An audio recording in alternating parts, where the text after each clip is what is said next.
Praise the Lord. இன்றைக்கு daily dose of divine சேனலில் 8ஆம் நாள் வேத வாசிப்பாக மத்தேயு 8ஆம் அதிகாரம் மற்றும் சங்கீதம் 8ஆம் அதிகாரமும் வாசிக்க கேட்போம். கர்த்தாவே, உடைய வேதத்திலுள்ள அதிசயங்களை பார்க்கும்படிக்கு எங்கள் இருதயத்தின் கண்களை திறந்தருளும் சுவாமி. ஆமேன். மத்தேயு 8ஆம் அதிகாரம். அவர் மலையிலிருந்து இறங்கின போது திரளான ஜனங்கள் அவருக்கு பின் சென்றார்கள். அப்பொழுது குஷ்டரோகி ஒருவன் வந்து அவரை பணிந்து, ஆண்டவரே, உமக்கு சித்தமானால் என்னை சுத்தமாக்க உம்மால் ஆகும் என்றான். இயேசு தமது கையை நீட்டி அவனை தொட்டு, எனக்கு சித்தமுண்டு, சுத்தமாகு என்றார். உடனே குஷ்டரோகம் நீங்கி அவன் சுத்தமானான். இயேசு அவனை நோக்கி, இதை நீ ஒருவருக்கும் சொல்லாதபடி எச்சரிக்கையாயிரு. ஆயினும் அவர்களுக்கு சாட்சியாக நீ போய் ஆசாரியனுக்கு உன்னை காண்பித்து மோசே கட்டளையிட்ட காணிக்கையை செலுத்து என்றார்.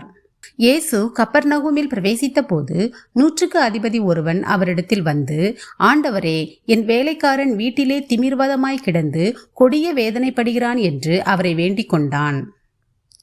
அதற்கு இயேசு, நான் வந்து அவனை சொஸ்தமாக்குவேன் என்றார். 100க்கு அதிபதி பிரதியுத்தரமாக, ஆண்டவரே, நீர் என் வீட்டுக்குள் பிரவேசிக்க நான் பாத்திரன் அல்ல. ஒரு வார்த்தை மாத்திரம் சொல்லும், அப்பொழுது என் வேலைக்காரன் சொஸ்தமாவான். நான் அதிகாரத்துக்கு கீழ்ப்பட்டவனாயிருந்தும் எனக்கு கீழ்ப்பட்டிருக்கிற சேவகரும் உண்டு.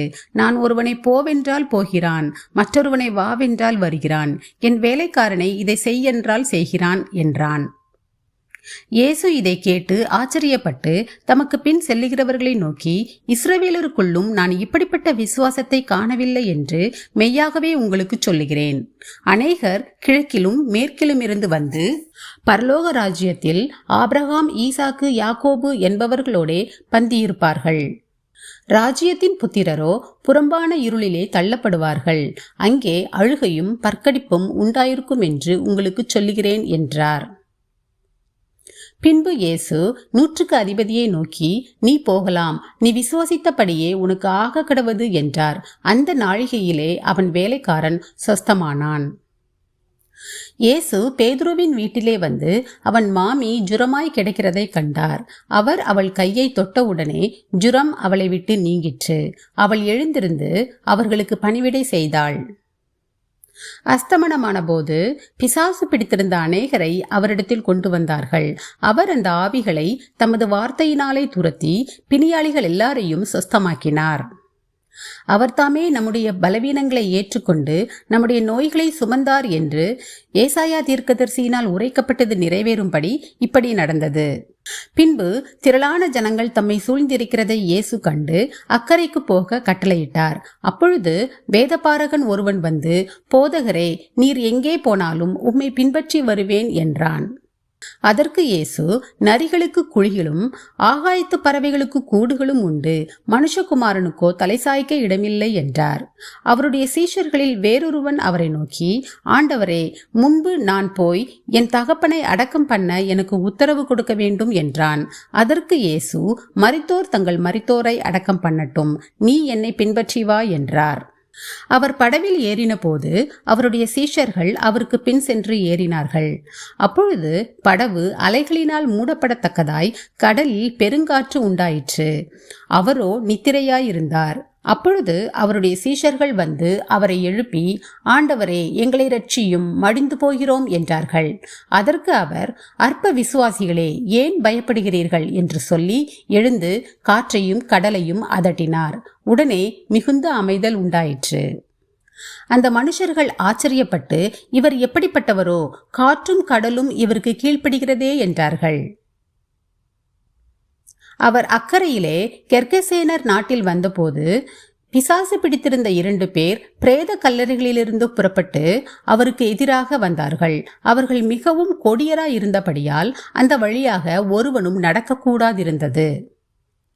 அவர்கள் அவரை நோக்கி, இயேசுவே, தேவனுடைய குமாரனே, எங்களுக்கும் உமக்கும் என்ன?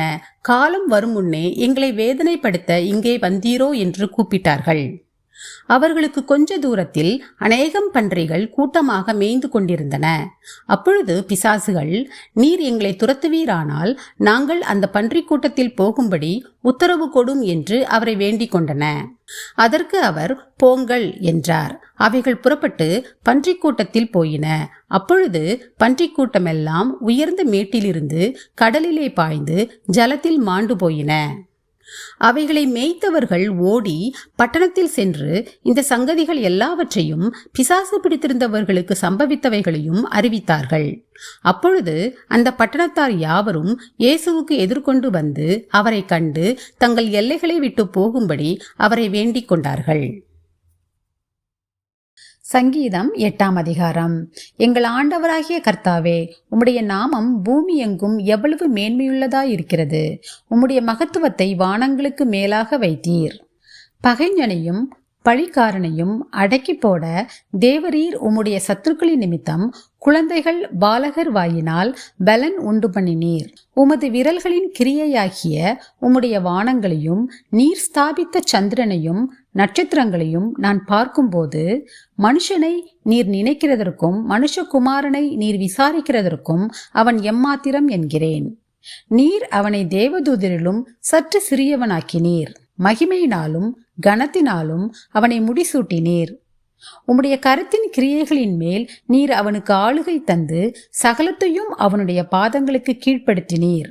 ஆடு மாடுகள் எல்லாவற்றையும், காட்டு மிருகங்களையும், ஆகாயத்து பறவைகளையும், சமுத்திரத்து மச்சங்களையும், கடல்களில் சஞ்சரிக்கிறவைகளையும் அவனுடைய பாதங்களுக்கு கீழ்ப்படுத்தினீர்.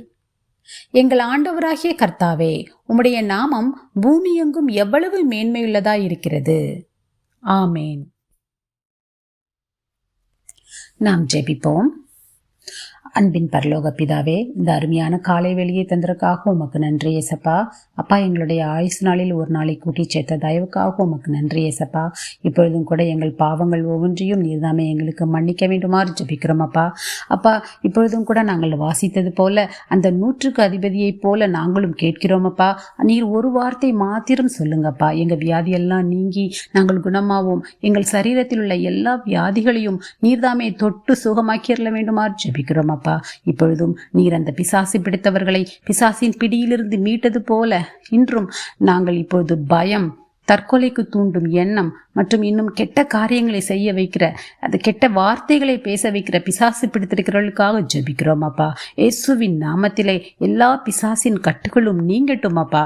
இயேசுவின் நாமத்திலே எல்லா கட்டுகளையும் அவிழ்க்கிறோம் அப்பா. அப்பா, நீர் கிரியை செய்யுங்கப்பா. அப்போ எல்லா பிசாசுகளையும் துரத்தி அவங்களை உம்முடைய பிள்ளைகளாக, உமக்கு சாட்சியான பிள்ளைகளாக அவர்கள் வாழ நீங்கள் தான்ப்பா கிருபை கொடுத்துடல வேணுமாறு ஜெபிக்கிறோம் அப்பா. அப்பா, நீங்கள் அப்படி செய்ய போகிற தயவுக்காக உமக்கு நன்றி அப்பா. இப்பொழுதும் இந்த நாளை உம்முடைய கரத்திலே ஒப்பு கொடுக்குறோம் அப்பா. இந்த நாள் முழுவதிலும் நீர் எங்களோடு கூடவே இருந்து எங்களை பாதுகாத்து கொள்ளும், வழி நடத்தும், ஆசீர்வதியும், காத்துக்கொள்ளுங்க, பலப்படுத்துங்க. இயேசு கிறிஸ்துவின் மூலம் ஜெபம் கேளும் ஜீவனுள்ள நல்ல பிதாவே, ஆமேன். என் ஆத்துமாவே கர்த்தரை ஸ்தோத்திரி, என் முழு உள்ளமே அவருடைய பரிசுத்த நாமத்தை ஸ்தோத்திரி. என் ஆத்துமாவே கர்த்தரை ஸ்தோத்திரி, கர்த்தர் செய்த சகல உபகாரங்களையும் மறவாதே. ஆமேன், ஆமேன். நாம் அடுத்த வேத வாசிப்பில் சந்திக்கலாம். God bless you.